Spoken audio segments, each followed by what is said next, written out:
Tingnan mo.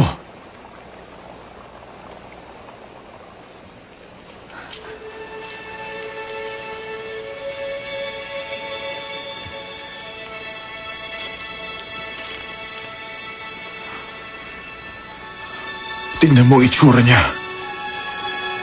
Nakita niya ang Diyos.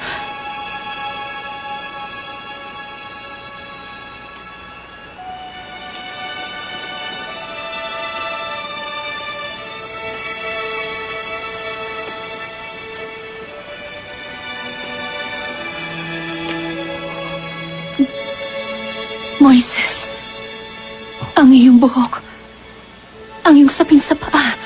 Tumayo ako sa banal na lupa. Maaari mo bang isalaysay? Hindi siya makita ng mga mata ko. Nagsalita ba siya? Inihayag niya ang kanyang salita